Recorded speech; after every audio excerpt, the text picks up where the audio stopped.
Hum.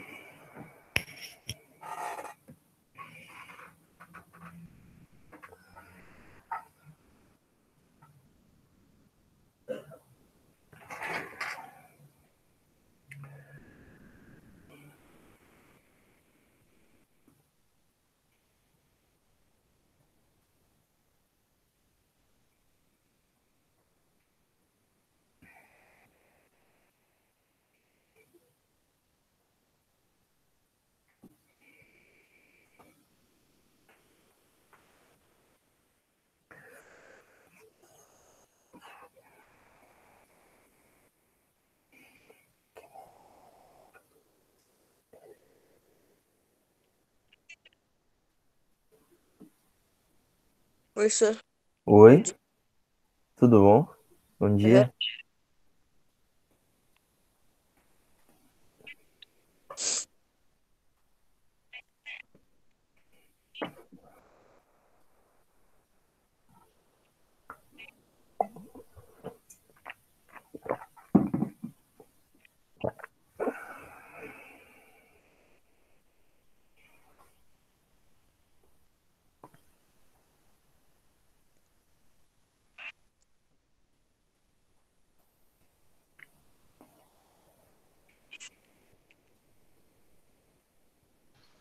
Oi. Oi, Luiz, tudo bom? Uhum.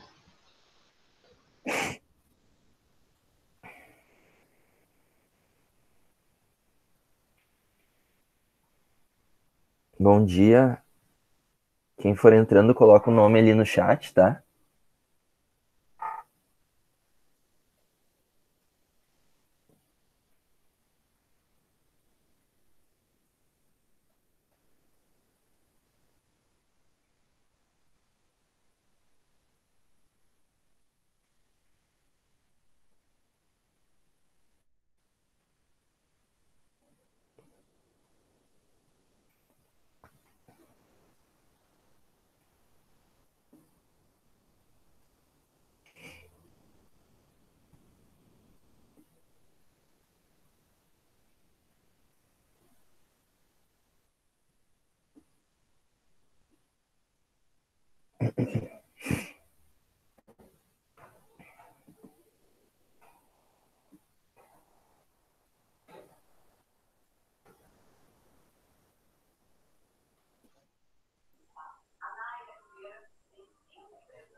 Bom dia, senhor.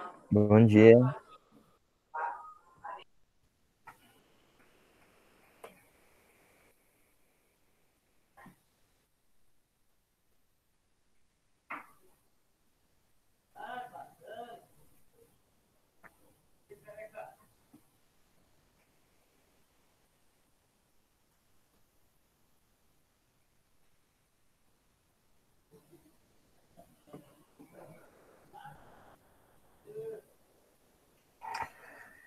Então tá, né, gente? Quem ainda não colocou o nome no chat ali, por favor, coloque. Sexta-feira, sol, muito frio, né? Acabando a semana aí. Vamos lá, então.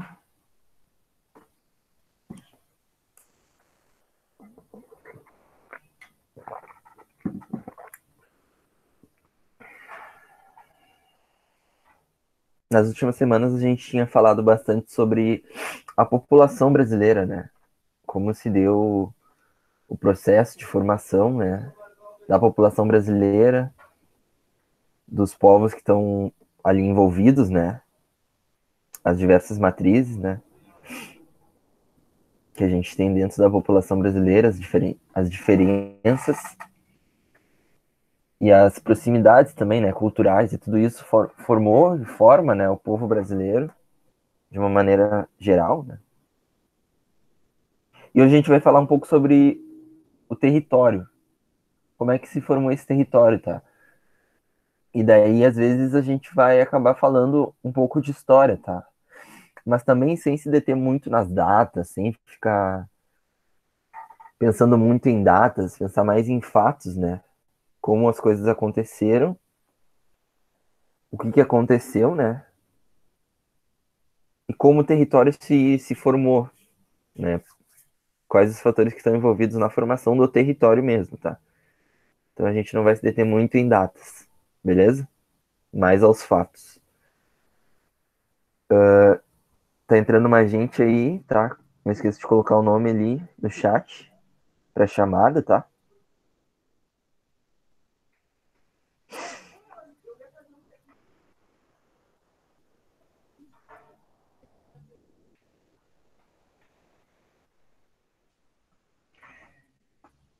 Se a gente for falar de formação territorial, pessoal, a primeira coisa que a gente tem que lembrar é desse negócio aqui, do tal do Tratado de Tordesilhas, né? Que dividiu esse território, né? Esse território que foi invadido, né? Essa é a palavra. Invadido pelos europeus, que já viviam vários povos aqui. Em parte pelos espanhóis, mas também pelos portugueses, né? Chegaram aqui, mais ou menos por aqui. Então, o Papa daquela época, que era um espanhol, ele dividiu essas terras, né? Ele se deu a liberdade de dividir as terras que já estavam lá, né? Que já pertenciam a outras pessoas, que já tinham uma relação com outras pessoas, entre Portugal e Espanha,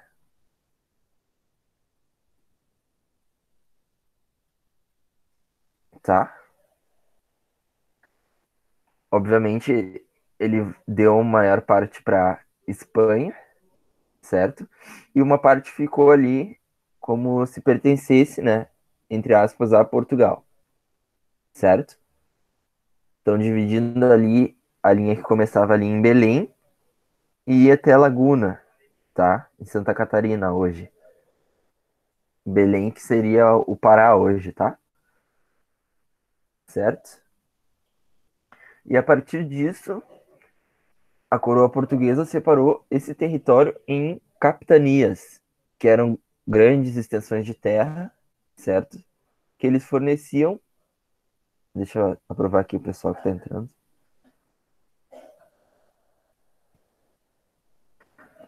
Que eles concediam, né? Essas capitanias elas foram divididas e foram concedidos lotes de terra, que foram chamados de sesmarias, para pessoas nobres, né, que viessem aqui povoar e explorar esse território aí, tá? Então, ex-combatentes de guerra, algumas pessoas ligadas lá à nobreza, tá? Eles concediam esses grandes pedaços de terra para que essas pessoas chegassem aí e ocupassem esse território, né? Com medo de outras invasões de outros povos lá da Europa que quisessem se meter aqui, tá? Então era mais com esse intuito de ocupar, certo? Daí formaram várias capitanias ali, Maranhão, Ceará, capitania do Rio Grande, Itamaracã, Pernambuco, Bahia de Todos os Santos, Ilhéus, Porto Seguro, Espírito Santo, São Tomé, São Vicente, Santo Amaro, São Vicente de novo e Santana, tá? Então se formou essas capitanias aí.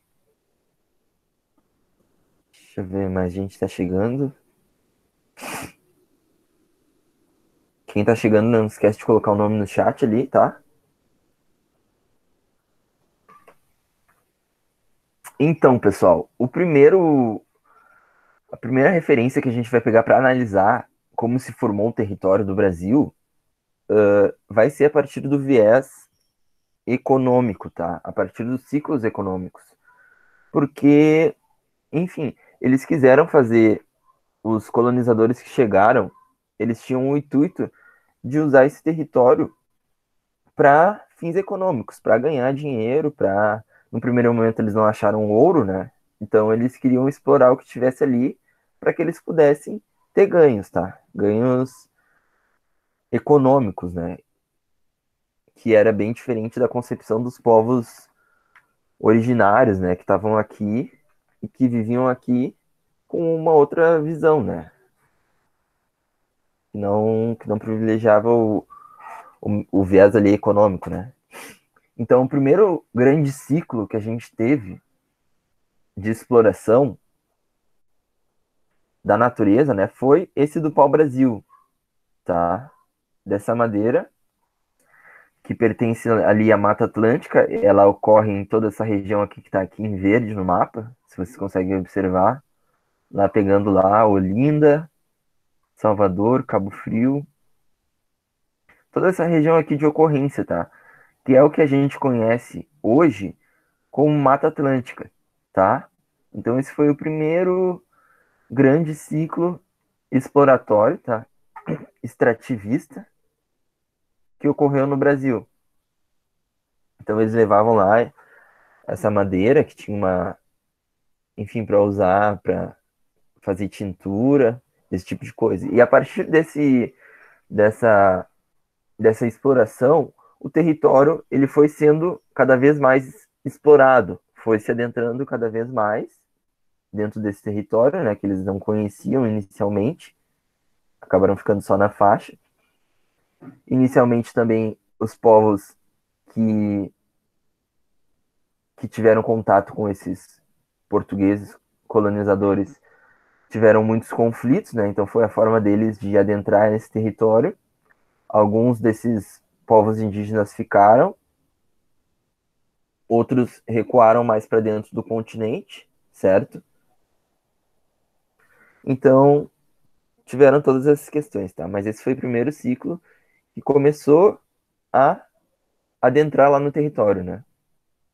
Sem falar também de muito de data, de números, tá? Só os fatos. Então, o segundo ciclo seria o da cana-de-açúcar, tá, galera? E aqui a gente tem a imagem de um canavial aqui, certo? Ciclo exploratório. A cana-de-açúcar ela é natural lá da Ásia, tá? Então eles trouxeram essa planta e a partir da monocultura, né, que é o cultivo de uma só espécie, né, que eles julgavam lucrativa lá para aquela época na Europa e tal, para fazer açúcar. Por quê?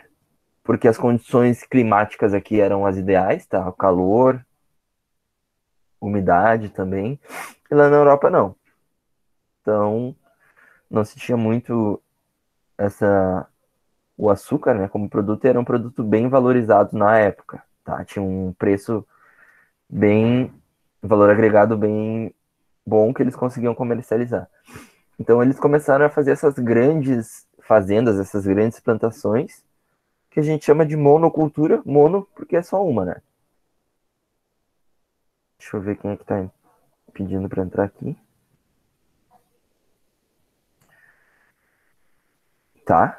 Então, essa é uma das grandes características do pensamento colonial, né? Do pensamento do colonizador, que é o pensamento mono, né? Pensar em uma só direção, certo? E um só tipo de cultura, tá? E daí, se a gente for olhar a região de ocorrência aqui em verde, de novo, ó, é toda essa região litorânea inicialmente, tá? Onde estava o quê? Para instalar uma fazenda dessas, para colocar uma canaviais, imagina a quantidade de Mata Atlântica que foi desmatada, tá? E daí, seguindo, tá, só falando uma coisa aí, que é o principal, o uso da mão de obra. Inicialmente eles usavam mão de obra escravizada indígena, ou seja, eles escravizaram os indígenas, e depois trouxeram africanos, tá? Na condição de escravizados. Isso a gente já estava vendo.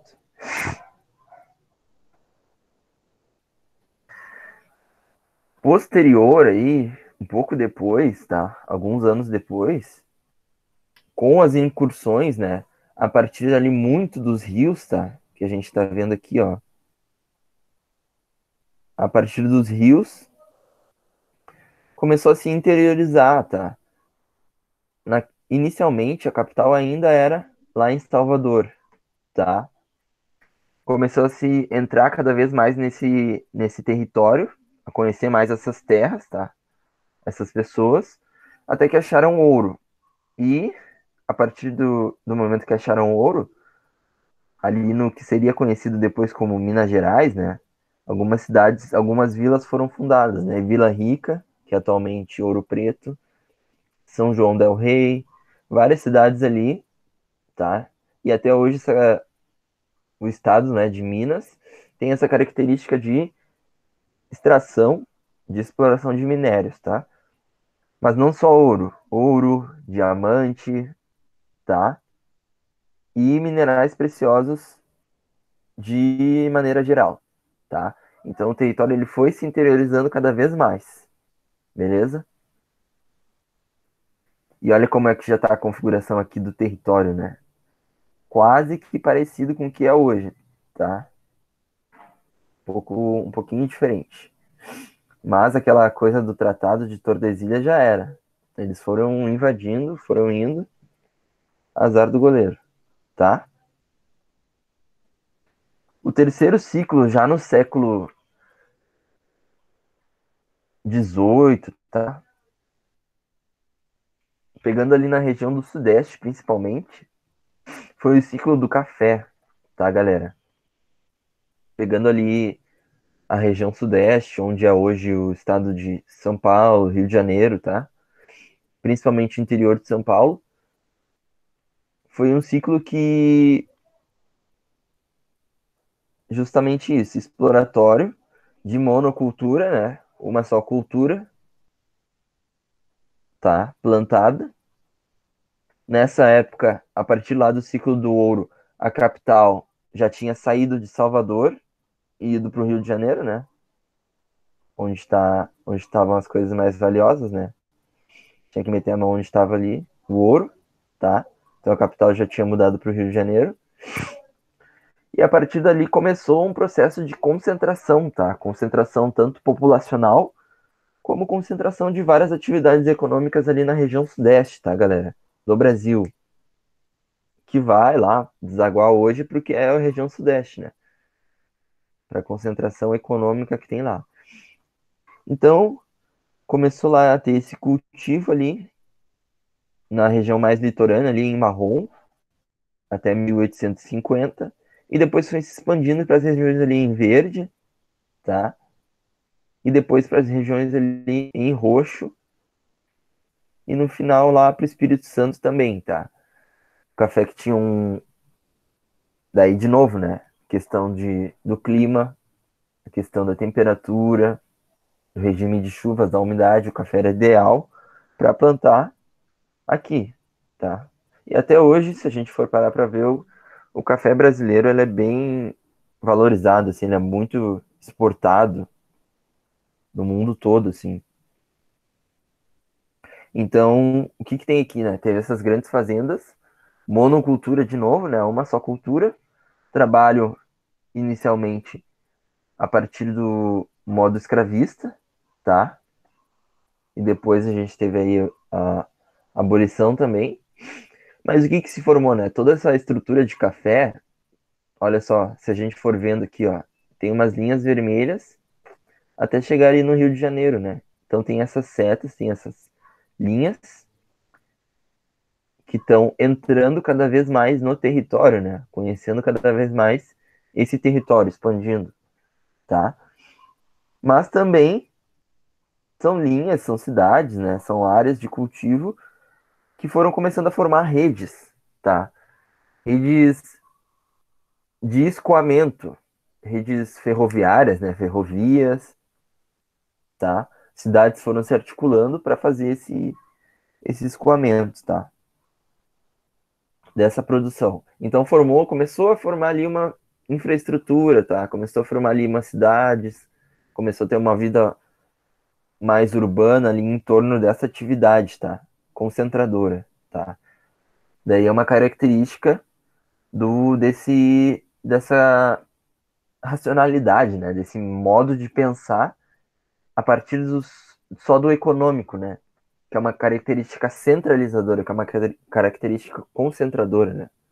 Que tu tem que ter um centro e o resto, as periferias, têm que trabalhar para esse centro, né? Começou aqui a riqueza lá da região sudeste, as oligarquias, a concentração de riquezas e a concentração de poder aqui no sudeste, vem dessa época, né? Mas a concentração para dentro, né, do território. Para fora era um outro centro, né? Daí a gente pegar essa lógica que a gente tem hoje nas nossas cidades, essa lógica que a gente tem hoje na vida, em diversas esferas, centralizadora, né?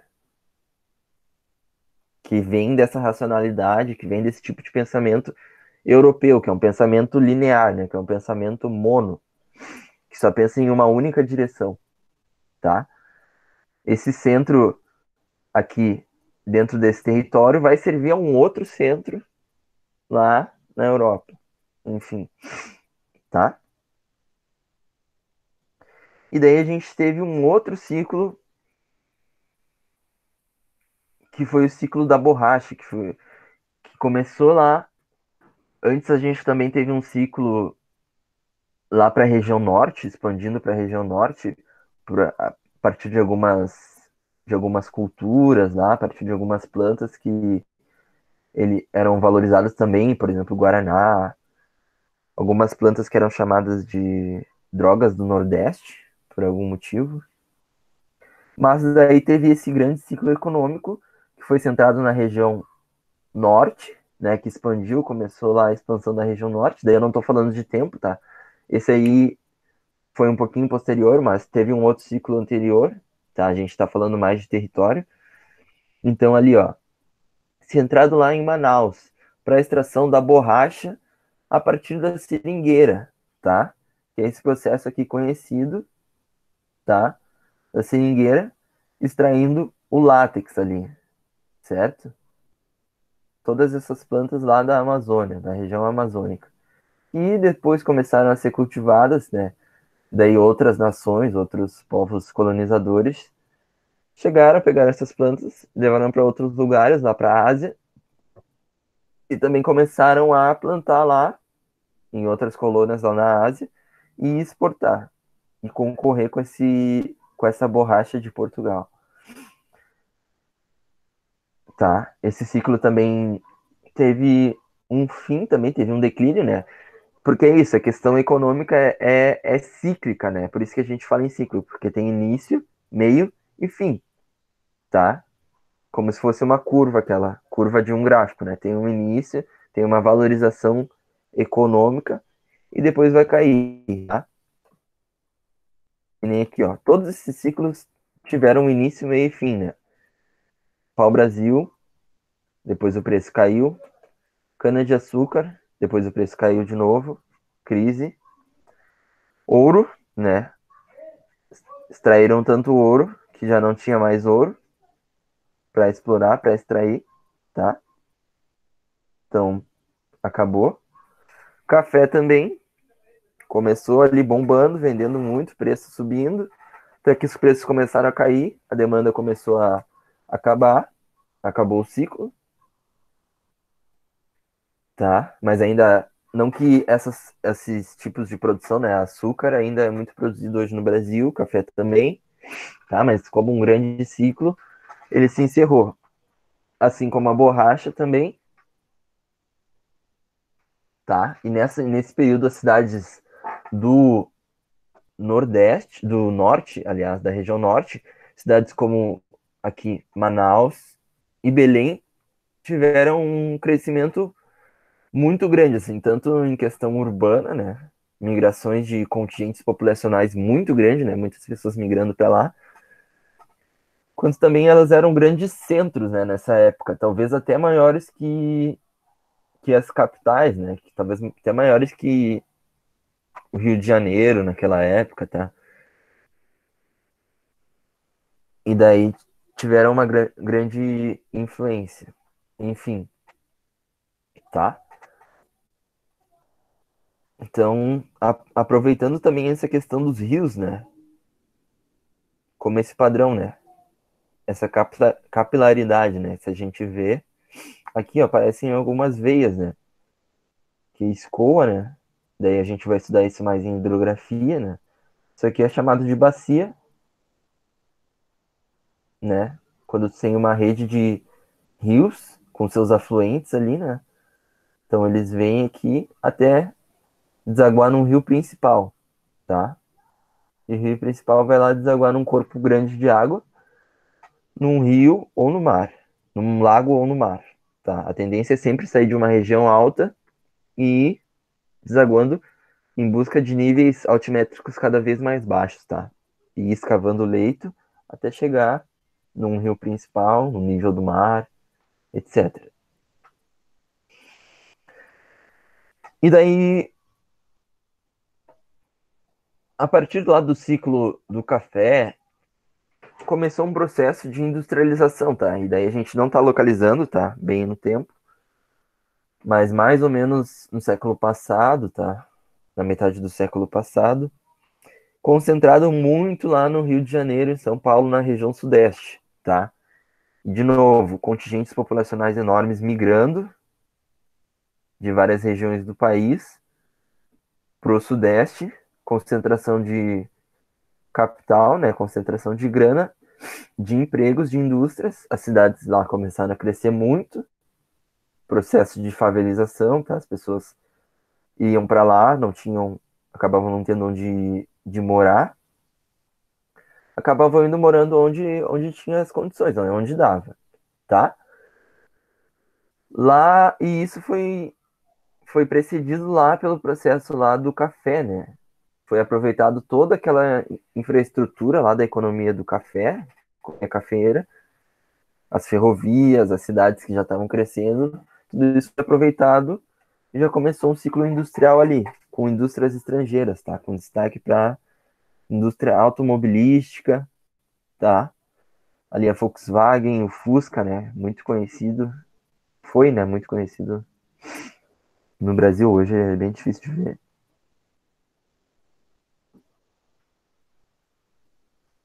tá?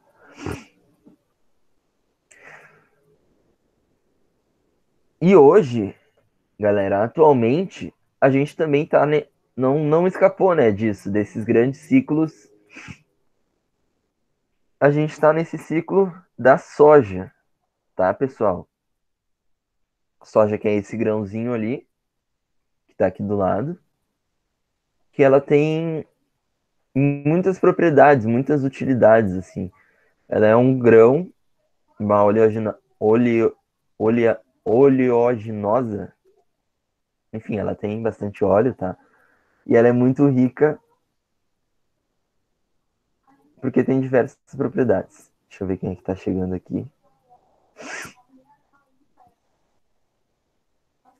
Tá? Ela dá para ser usada em várias coisas, na produção de óleo, alimentação também, tá? É um grão muito rico.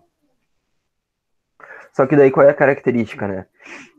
Se eu não me engano, ela é de origem lá da soja, tá? Ela é de origem lá da Ásia, aliás, tá? Então foi o grão que foi trazido para cá. Só que olha, esse pensamento continua, né? Essa racionalidade de um único cultivo, uma única cultura, de um grande ciclo, né? Exploratório, que está explorando, querendo ou não, explorando a natureza, né? A maioria desses ciclos anteriores que a gente viu ali, com exceção desse da borracha, né? Que se concentra mais na região norte, lá na Amazônia, mas a maioria deles pegou a região sudeste, lá da Mata Atlântica, certo? E a soja pegando lá, inicialmente, né, nesse mapinha aqui em amarelo, na década de 70 e anterior, a região sul, tá? Rio Grande do Sul, o norte do Rio Grande do Sul ali, Santa Catarina e Paraná. Mas por quê? Principalmente, galera, pelas questões climáticas, tá?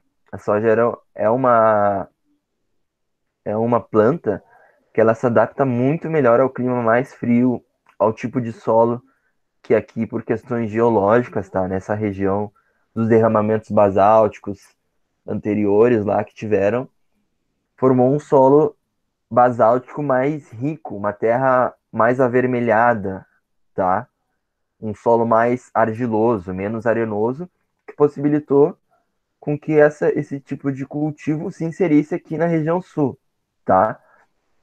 A partir lá das questões de revolução verde, de melhoramentos, de técnica de correção acidez do solo, de engenharia genética, né, da modificação da genética das sementes, conseguiu fazer com que a soja se espalhasse, que fosse plantada em outros lugares que não tivessem essas características climáticas e nem de solo, tá? Então a soja começou a invadir a região centro-oeste, tá? E a região nordeste aqui também, tá?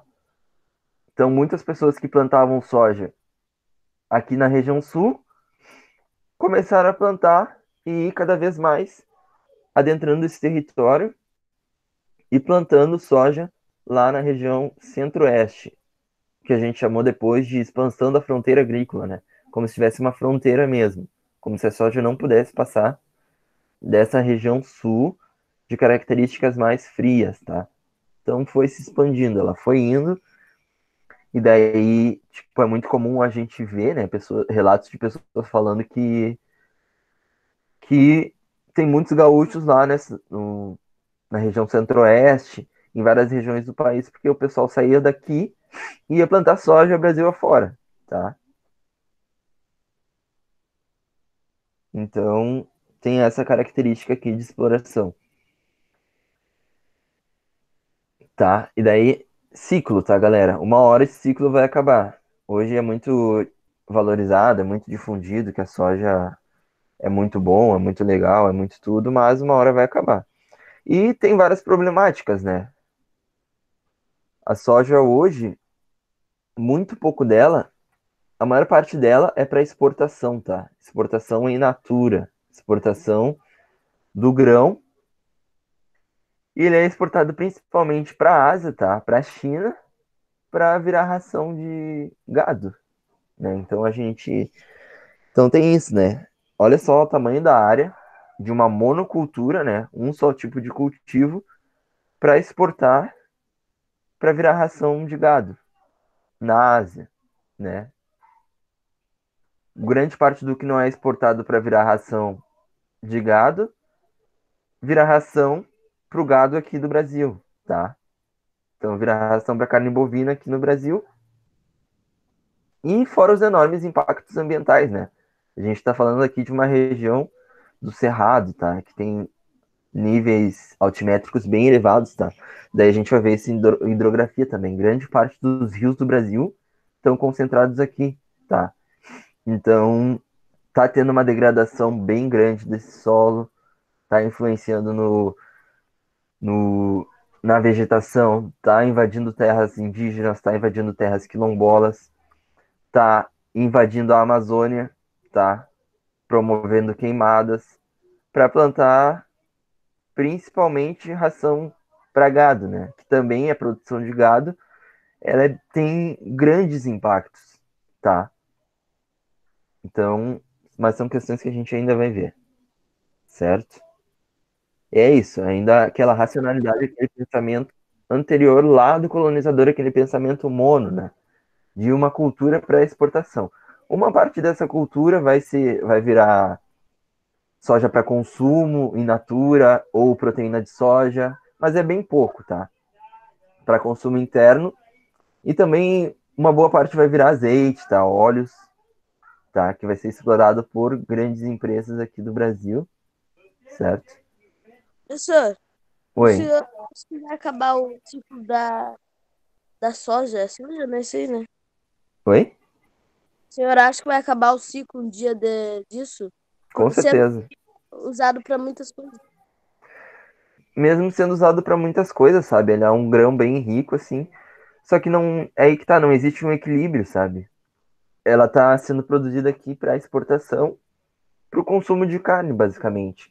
Então, ela vai servir para alimentar, tá alimentando o gado de várias regiões do mundo, principalmente da Ásia, né? E daí é isso, como todo o grande ciclo econômico, baseado no extrativismo, né, baseado na agropecuária, ele vai ter um fim. Até porque os valores, os preços, né, isso aí é cotação internacional. Então a tendência é que os preços vão caindo e que gere uma crise posteriormente, tá? Assim Sim. como teve a crise do café, assim como tiveram crises em outros ciclos. Ele vai acabar, assim, a gente não sabe quando, mas uma hora a demanda mundial vai cair, uma hora o mundo não vai mais precisar de tanta soja, os hábitos talvez mudem, o consumo de gado talvez mude, talvez outro país comece a plantar soja em outros lugares, que a soja também os também está se inserindo muito na África, então o preço comece a ter uma concorrência, competir, os preços caírem, com certeza, assim, uma hora ele vai acabar. Mas qual que tu acha que pode ser o próximo? Daí depende muito do mercado mundial, assim. Pode ser que. Daí depende, né? Pode ser que tenha algum mineral, e daí a gente tá chutando, né? Então tem. O Brasil ele também é muito rico em vários tipos de minérios, né? Assim. Como tu falou em Ouro Preto, né? Tem bastante, né? Uhum. Eu não tô lembrando o nome agora, mas por exemplo, tem lá, sei lá, nióbio, tem outras coisas, tá? O Brasil tem as maiores reservas de nióbio do mundo, que é um tipo de mineral que ele forma uma liga, tá? Entre outros, tá? Existem vários tipos, mas ele forma uma liga muito leve, que ela é muito condutora, ela é muito bom condutor. Então, pro tipo de tecnologia que tá vindo hoje, tá? Tipo, tecnologia para aeroespacial, tecnologia para supercondutor, para computadores, para esses computadores mais avançados, acho que chama de computador quântico, esse tipo de coisa, tecnologia muito mais avançada, talvez no futuro tenha esse aumento da demanda de outros tipos de minerais, tá? Que são mais resistentes a calor, que são mais resistentes à temperatura, que são supercondutores, então que talvez acelere a velocidade dos aparelhos mesmo, que talvez, enfim, mas tudo isso é chute, tá? Sim. Mas hoje, para te fazer chips e circuitos e placas de computadores e de celulares, tu precisa muito dessa extração de minerais, tá? E o Brasil ele ainda tem muita coisa aí que ainda não foi explorada. Eu chutaria que é alguma coisa desse tipo aí, É, obrigado. algum desses minerais assim, tá? Olha só. E daí, quando a gente for falar disso, tá, de exploração, porque isso foi um padrão inserido, né, como a gente viu lá na colonização, lá pelos portugueses, tá? Começou lá pelo pau-brasil, passou pela cana, o ouro, o café, borracha, tá? Até chegar na soja. E o padrão adotado foi esse padrão exportador, tá? Que a gente chama de padrão bacia de drenagem, tá? Como a gente estava falando, né? Tem esse conceito de bacia, como se fosse uma bacia mesmo, né? O que a gente tem quando é uma bacia? Os cantos, as bordas são mais altas que o meio, e o que a gente tem ali, os líquidos, eles se concentram no meio. E é mais ou menos o funcionamento dos rios, né? Se a gente for pegar essa bacia amazônica aqui a gente tem os Andes em toda a volta dele, e aqui a gente tem o Planalto das Guianas, tá? Das Guianas. Então, toda essa água que tá ali em azul, ela tá escorrendo pro meio, tá? Todos esses afluentes, a bacia amazônica começa lá no Peru, tá? E vai desaguar lá em Belém. Ela é a maior bacia hidrográfica do mundo, tá? Então é isso, é um padrão exportador, principalmente de riqueza, tá? Então esse padrão foi criado desde lá da colonização para que se exportasse o, a riqueza, para que se exportasse os produtos lá para a metrópole, lá para o grande centro. Daí é sempre essa questão, né? Das periferias, né? Das voltas, exportando para o grande centro, né? Enriquecendo esse grande centro, que é o que acontece hoje, né? Tanto na soja quanto na economia cafeeira, tá? Tem sempre essa lógica mono de um único cultivo, de um único bem para ser explorado e para ser exportado para fora. E no fim a riqueza acaba ficando lá fora sempre, né? Porque se tu vai pegar uma soja, ou se tu for pegar café, ou se for pegar laranja, ou se for pegar borracha, ou se for pegar cana, o bem que é extraído diretamente da natureza, ele tem um baixo valor agregado. É o que a gente chama de commodity, né? São os bens que são extraídos na natureza e têm um preço regulado pelo mercado internacional. Agora, um produto que passa por um processo industrial, por exemplo, o que você acha que tem mais valor? A soja in natura ou a soja no formato de óleo, por exemplo? Passando por um processo industrial e virando óleo de soja. Tudo que passa por um processo industrial, galera, tem um valor agregado maior e contribui mais para essa questão econômica mesmo, tá?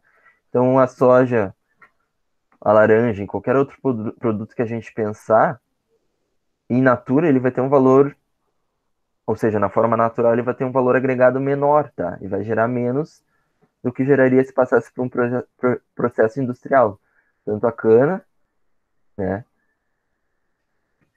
que refinada vira açúcar, quanto o café, e aí que tá essa nossa vocação, né, bem duvidosa de exportar produtos primários, tá? Exportar produtos da natureza, agropecuários, principalmente. Saindo da periferia e indo para o grande centro num padrão de bacia, né, de drenagem.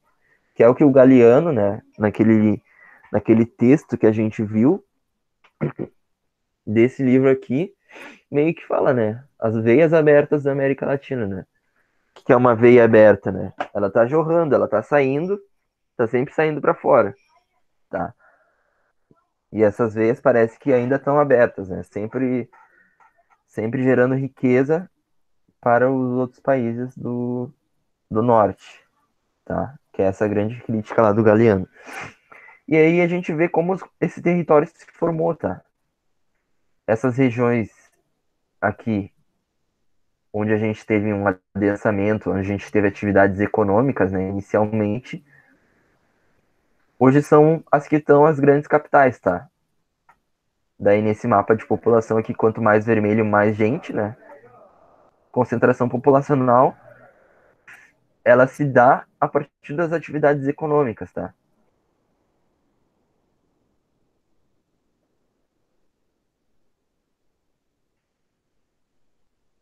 Daí tem esse vídeo que eu vou botar um pouquinho mais rápido.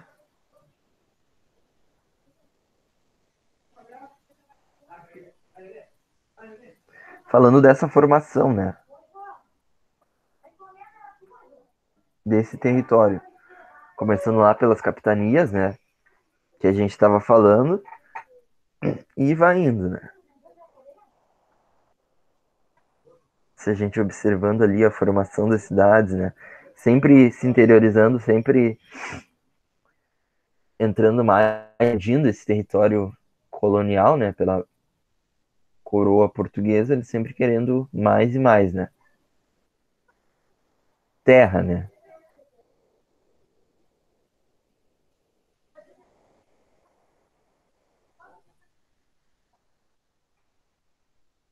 Olha lá como se dá a expansão, né? A região norte lá pela expansão daqueles cultivos e tal, tá? E sempre a partir de disputas territoriais, né? Tanto disputas com os povos originários, quanto disputas com os outros colonizadores, né? Com os outros povos invasores, os espanhóis, tá? Sacramento ali, né? Que foi uma cidade fundada lá, onde na bacia do Uruguai teve uma grande disputa ali, né? Entre Portugal e Espanha, até que se formou lá Rio Grande do Sul, né? Durante um período de tempo ali, se a gente observar ali em azul, Rio Grande do Sul, ó, a gente teve a Cisplatina, que era o Uruguai, né? Que fez parte do Brasil também. Ali o Rio Grande do Sul já sumiu, né? E agora voltou. Que foram aquelas revoltas, né? Farroupilha, tá? Até chegar na independência e na República com um formato mais ou menos como é hoje, né? Depois a compra do Acre, né? Junto à Bolívia. Depois, mais ou menos, ali a construção de Brasília e a configuração como ela é hoje. Em 2013, ali a criação do Tocantins, que foi o estado mais recente. Em 2013 teve um plebiscito, tá? Que queria uma consulta popular para ver se eles queriam separar o Pará e criar mais 2 estados, né? Ia ficar Pará, Carajás e Tapajós. Isso faz 7 anos, tá? Faz pouco tempo. Mas a população não quis, tal, e daí não foi para frente essa proposta. Porque se a gente parar para ver também, os estados do norte são muito maiores que os estados da região sul, certo? Estados da região sul e da região nordeste são muito menores que os da região norte, né? E agora, como é que sai daqui?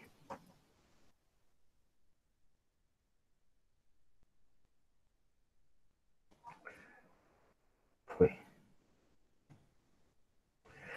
E daí a problemática, né, galera? Olha aqui, ó, toda a região de Mata Atlântica até, tá?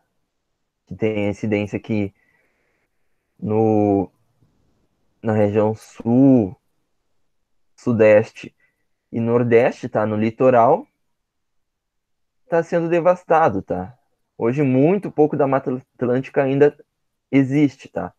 Tudo isso que a gente vê, assim, quando chega ali perto do Guaíba, quando vai no Lami, quando vai em Belém, quando vai em Ipanema, na orla toda, Morro do Osso, Porto Alegre é tudo Mata Atlântica, tá? Que também está sendo ameaçado, tá? Pela especulação imobiliária e vários processos que estão ocorrendo aí, tá? São os poucos locais ainda onde resta Mata Atlântica, certo? E o Cerrado, né, que está sendo ameaçado lá pela questão da soja, né? Olha a quantidade de cerrado original e a quantidade que ainda existe hoje, né? Ou seja, esse tipo de exploração econômica, ela traz enormes impactos, né? Está devastando muito o ambiente, certo? É a lógica que vem lá dos, dos aquela racionalidade europeia, né? Que é o pensamento de um viés econômico, pensamento mono, né? E daí, quando a gente for falar de território, a gente tem que lembrar desses territórios etnicamente diferenciados, né? Diferenciados por uma composição étnica.